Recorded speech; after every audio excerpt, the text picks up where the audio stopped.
Let's let's go into the Ikkyo, the Irimi part. Okay, the X pattern.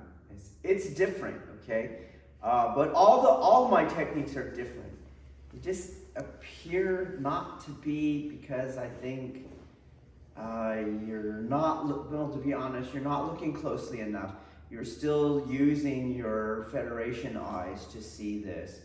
But there's different things. These are different, and this Ikkyo is very different because it's based on fight experience. So mid-range grappling is a lot about controlling the extremities of the body, which is important because weapons are involved in real fighting. So for me in law enforcement, it's always very hard as I train people that do modern martial arts because they want body control, and it's all like, yeah, but now he can draw a weapon. And so they learn really fast when we allow the weapon in play, that you need to control the limbs. And so mid-range grappling, you are going to play off in a dilemma between control of the center and control of the limbs. And the way that this isn't oppositional is through your internals. So when I touch a limb, I am still touching the center. That's very, very important. But you're still playing off, how do I get these arm isolations, which is what we call them today. And the way you get them is whenever you attack someone's balance, the arms will always reach out from away from the body, exposing them to arm isolations. Or whenever you attack the core, the spine line, the people always extend their arms out, and that's what generates the arm isolation. So a real simple one, if he's down on the ground and I have mount, and he could be all kind of hidden here and not letting this arm stuff.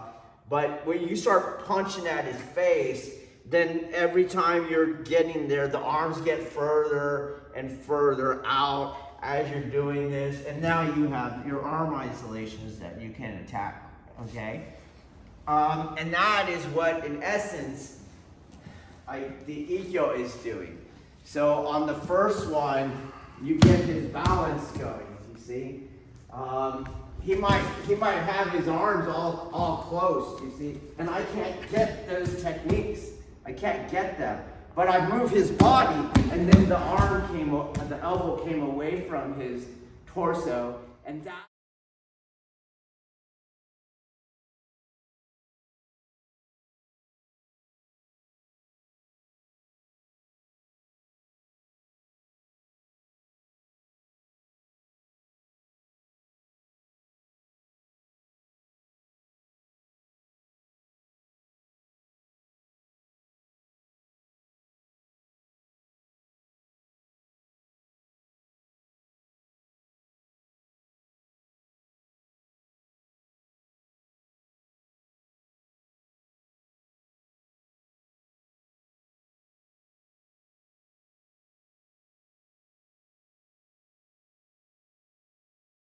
elbow came away from his torso, and that's always what makes the arm isolation possible. So if we look on the mount one, when his elbows are tight to his torso, you just can't get leverage on that.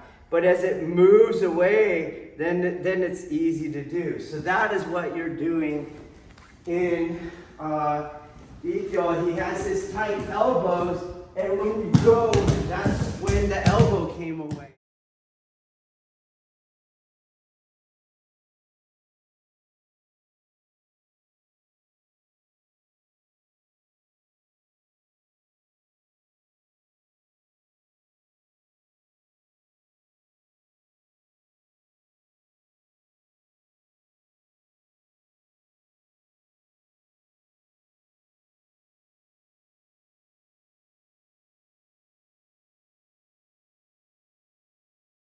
And now that arm is isolatable, okay? The difference in Aiki Jiu-jitsu schools is when you touch the arm, you're not just going to try to get the arm, you touch the arm to keep controlling the center of his body, okay?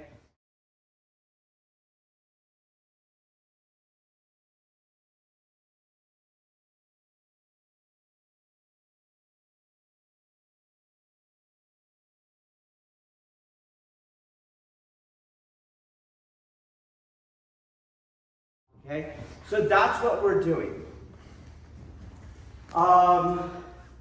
So let's get to here. I don't care how you do this, so let's make it a micro drill.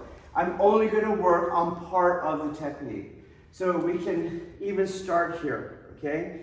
And what we're going to look at is the Idimi Ashi. So we know our starting point here. Start here, and then I'm going to give you the ending point. That elbow, his elbow, is under my center line, the Wuji line. Okay, that's the ending point.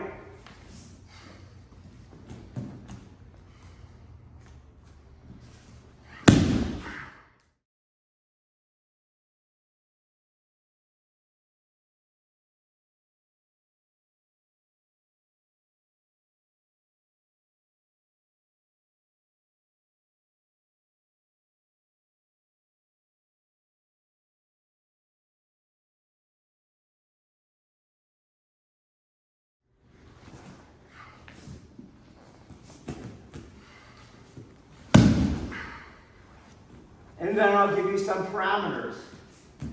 My elbow articulation angle remains in Katata Dori on both arms. So this angle, which is discoverable by the natural extension of your arms here. You don't hyperextend them, don't bend them. Where are they here? That's where Katata Dori is. That's where my arm, so don't hyperextend this one. I'm in that articulation, and I keep it all the way through the technique.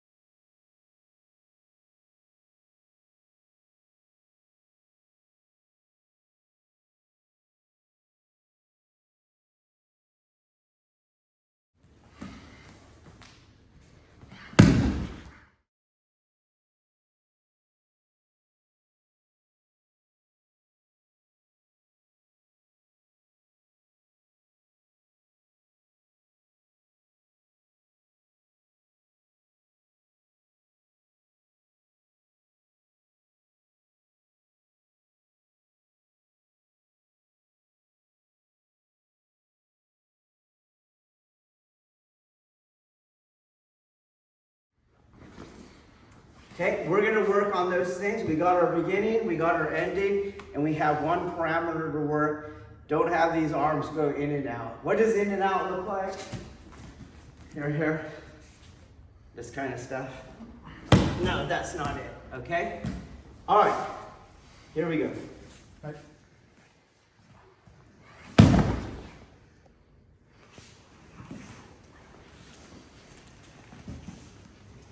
Wait. Okay.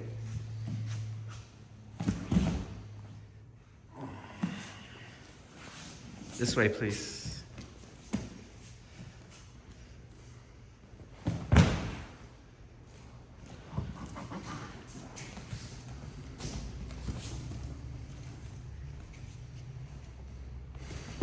And keep going.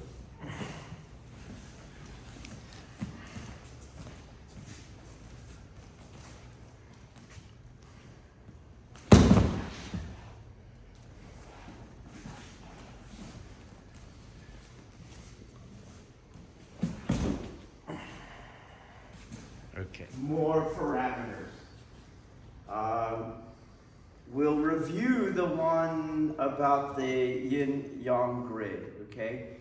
So the let's say this is the elbow hand.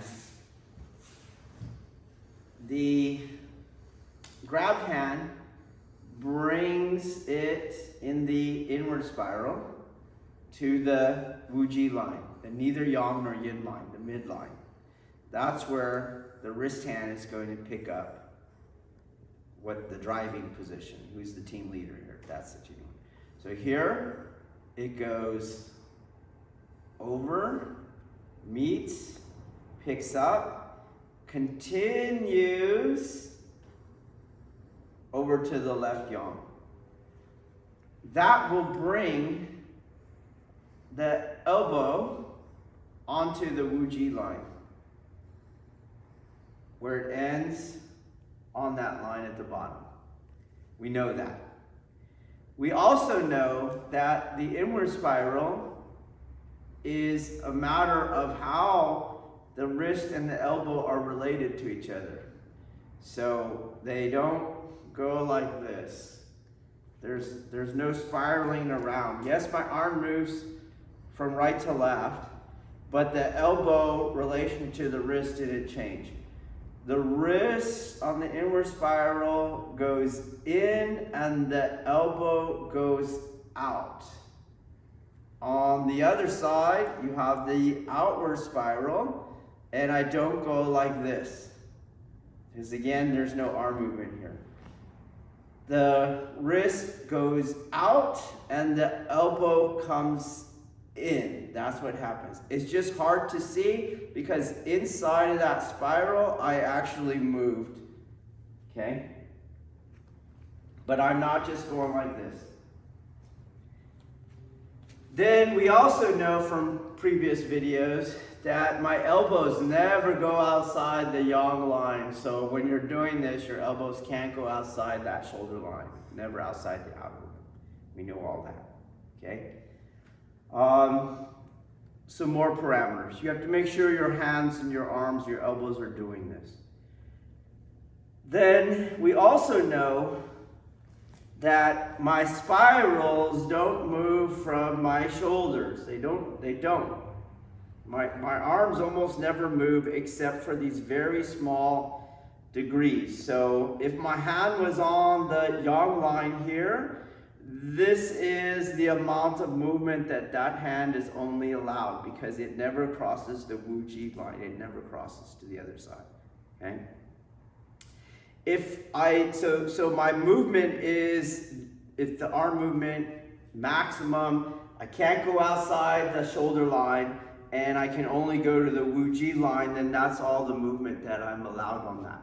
If I needed whatever I was holding on here to traverse the mat more, that's where you have to move your body. But my arm never goes past that. It's very small movements, okay? And then we also know that the arms don't lead those movements. The qua leads that movement. So when I want my hand to go from here to that small movement, what do you guys say that is? How many inches? 5, 6, 4 to 6. 4 to 6, okay, we'll take it. I move the qua, and that's what makes that 4 to 6. My hand doesn't do it. The qua pushes the elbow into the technique. I want to come back, boom, the qua is moving the elbow, not my ball and socket joint here, okay? And then we also know from previous videos that the qua, knee, and foot have to stay in alignment, which is why you can't do these stances in modern Aikido. They're not functioning correctly, which is why there's no qua in modern Aikido, okay? Because they're gonna turn and do these weird things. It's like, well, I don't have knee and foot alignment with the qua, okay? So, let's keep all that in mind now. When we start, we still have my beginning and ending, and we still have the katata dori elbow angle, and I have to allow for the wrist and elbow to move. So don't go here. The wrist and elbow do not rotate around each other. They do rotate around each other. So I want to show you something. I'm just going to move. I'm going to keep the wrist and elbow angle, and I'm just going to move it from my right, the yang line, to the Wuji line. Give him some rail to hold. Okay? And you can see what happens.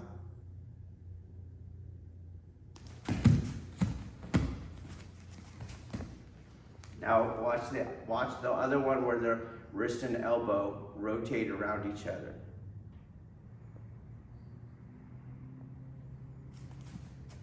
So we'll do it. I'll do it faster now so you can see.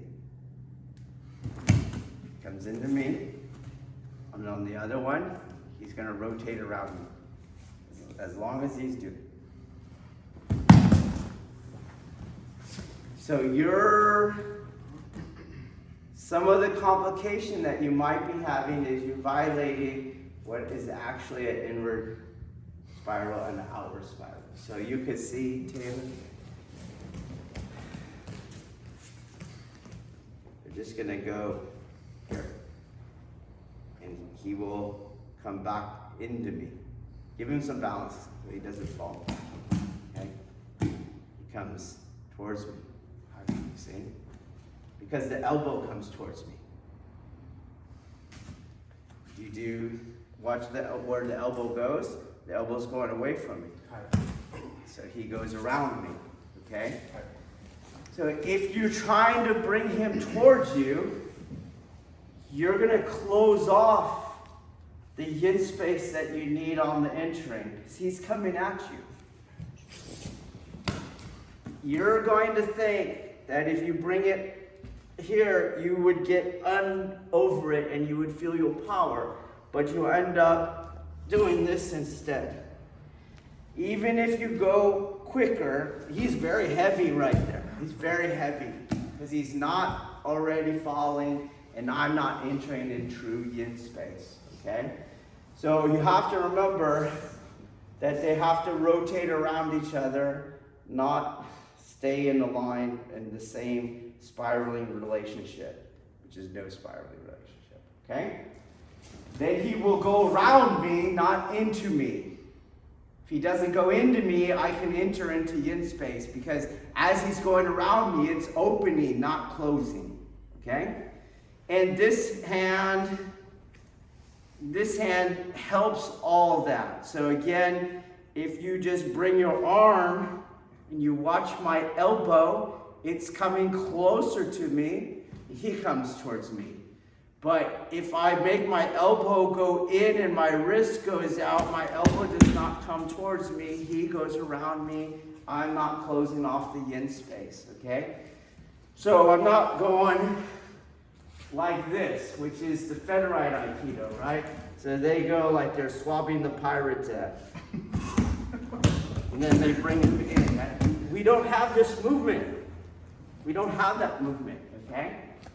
All right, so then the other thing is, when my elbow does that, when my elbow goes around the wrist, as the wrist of the elbow hand is coming towards the Wuji line, and this one is coming to the Yang line, it is my quad that does that, not my arms. So I don't want to enter and then do waist. As you see here, he's too far around, which is going to happen, and it doesn't actually show up in the technique because that opening is going to be gone by the time you do a two-step takedown, okay? It's not unlike we're here and I enter and then I do my waist. That's not what we do, okay? The quad is going to enter into the rotation. And all I need is 4 inches of rotation, not that other thing, okay? Because as you saw on that one, my hand came past the Wuji line. So I was over here, and now how much distance is that? What do you say? 2 feet. You see that as opposed to my 4 inches, okay?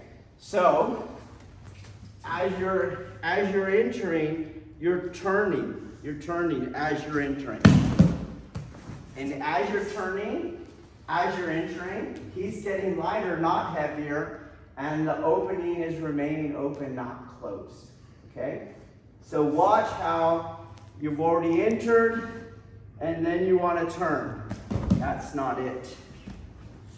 Or, of course, worse, you don't turn at all. You bring your arms in, it's going to close it, like we said, okay?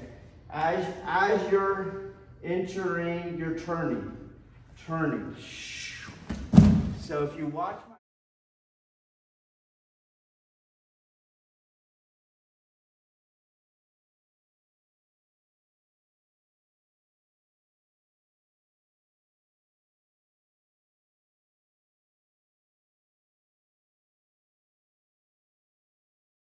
my foot, I think that's probably the biggest indicator for someone to see, because you can't really see my claw. The foot enters and it's turning. So when it hits, it's going to stop. The claw stops. Okay? So I'm here and it's turning. Boom.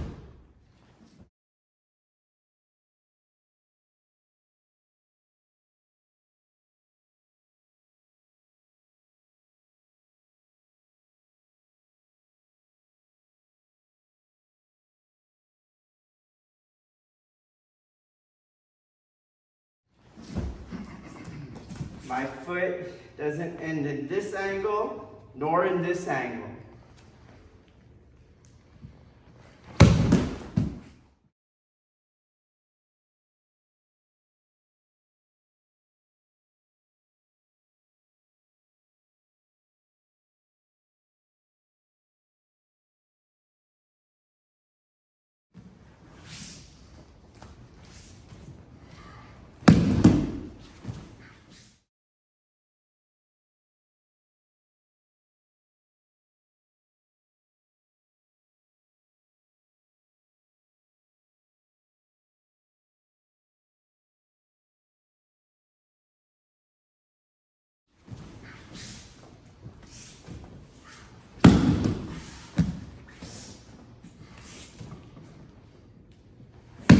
Different. Move as a unit.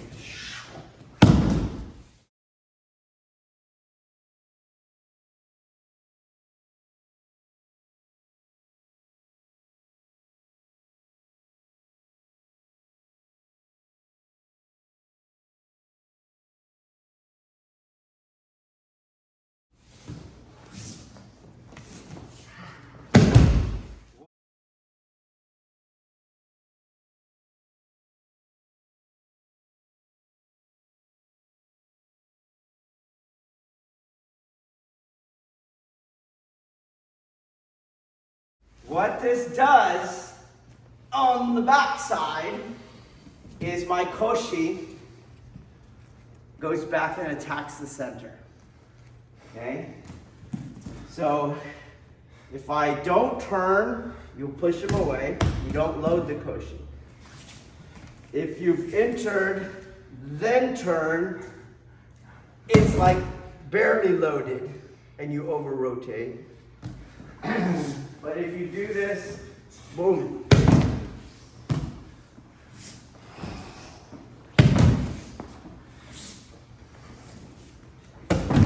He's up here. Up here. I don't know, get different angles.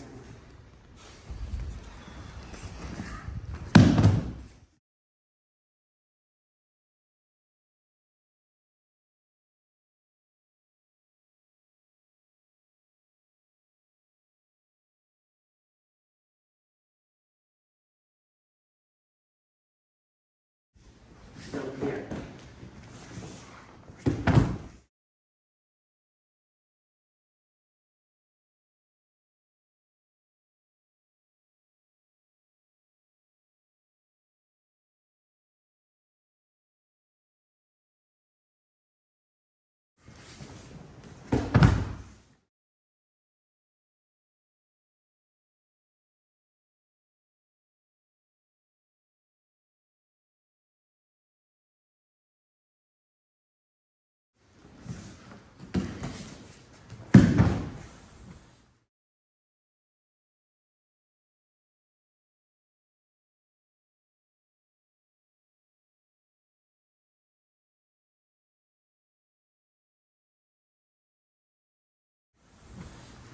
Okay?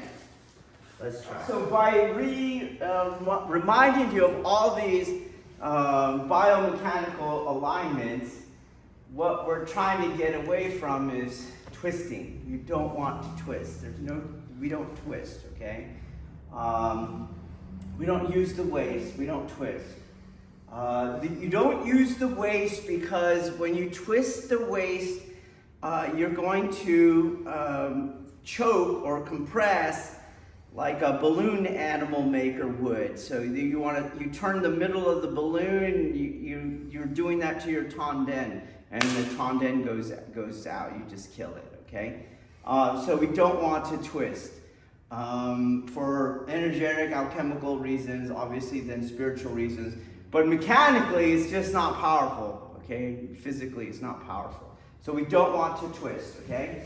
And if you align all these things, like I said, you won't twist. And if you don't twist, he moves all at once. He moves as I move, as opposed to he's staying there or I moved or whatever. So sometimes you can twist by having your bottom half move first and then the arms.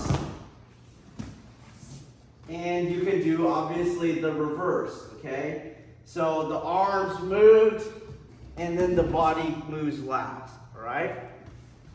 We don't want either of those things, okay? So we're gonna put some on film. It's not easy, and I think the reason, this is my take, you guys bring some awareness to this. The reason it's not easy is because you have to be able to ground on one foot, because you have to be moving, okay?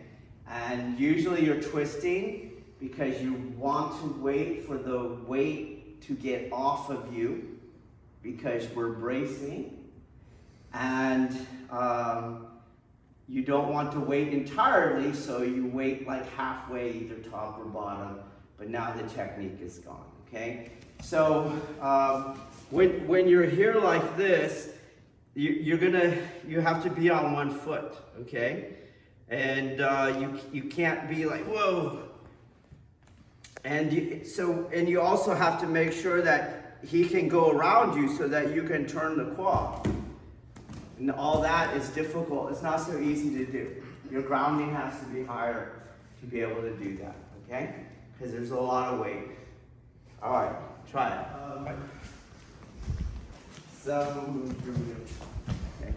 Some things to note is you don't ever enter and then bring him around this way. Then you don't have Ikkyo Omote. You lost it. As your arm passed the Wuji line, you have to go to something else, okay? You're gonna have to do a hand change and maybe come to here to regain control of it. Back up. He does go around me, but I'm not in that relationship to his spine, okay? So as I'm coming in, he's here, do you see? Not here. Do you see that difference? Okay? Other side. You keep loosening that thing, okay?